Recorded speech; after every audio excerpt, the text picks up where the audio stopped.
Hey guys, welcome back to my channel. Today I'm going to be showing you how I prepare my delicious confetti cake. I hope you like it. These are the ingredients you're going to need. You can just pause it and take a screenshot, or you can just write it down, whatever tickles your pickle.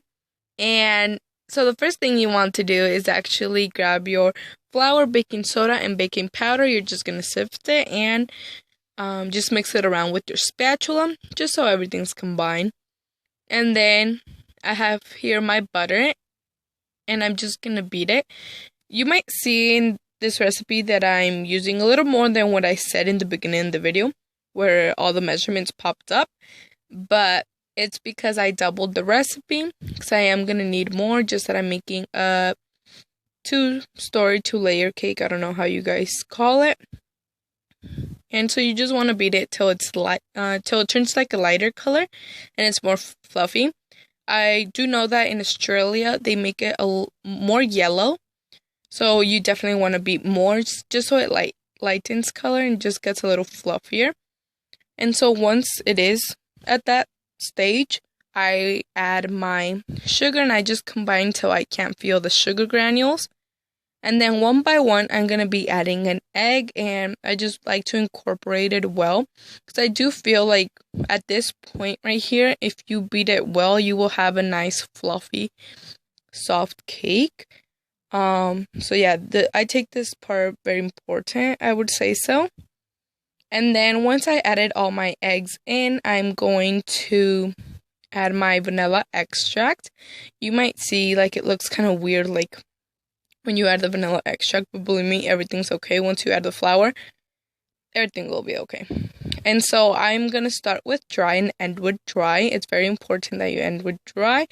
I add a part of my flour mixture, and then I'll add some milk, and it'll go on and on.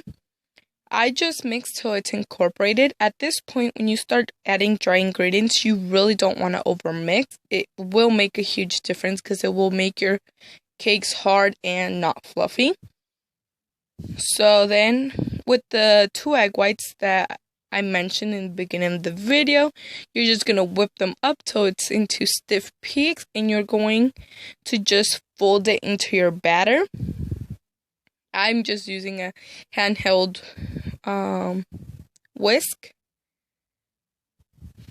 beater. I'm so sorry.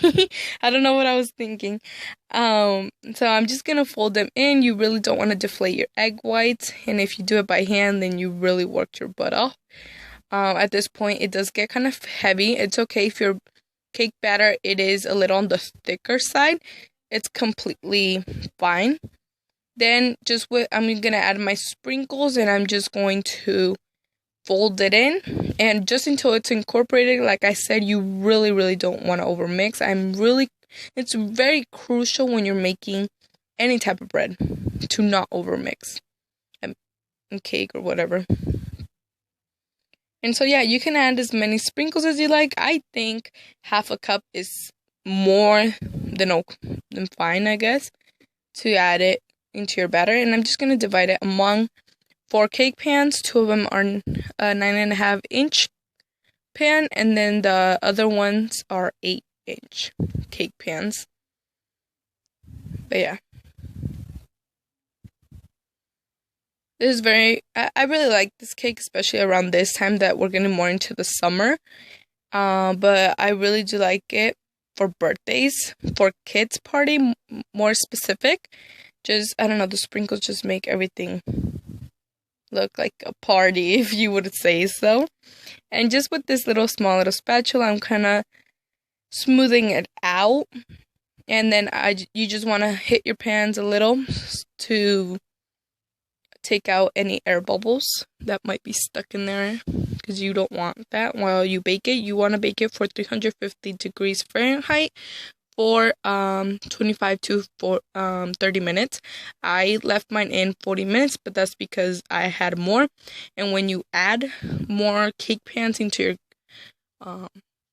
oven, it definitely brings the temperature down. That's the only reason why. As you might have saw, I did have wax paper around my cake pans. You might wonder why. Well, that's because sometimes your cakes could rise a little more, but they don't, because they just don't have any space, just because some pans are just 2 inches, some are 4 inches. It all depends. But if yours are 2.5 inches like mine, then you would want to do this step, because once your cake, can't grow on the thicker side, it will start to create a dome on your cake. And I mean, you don't want that, because that's just going to be a waste of it. Although you can make cake pops, but either way, if you just want more into your cake, then you want to take that step. And so yeah, I just put mine on a cooling rack. I do not let my cakes cool down completely in the pan, just because it will stick.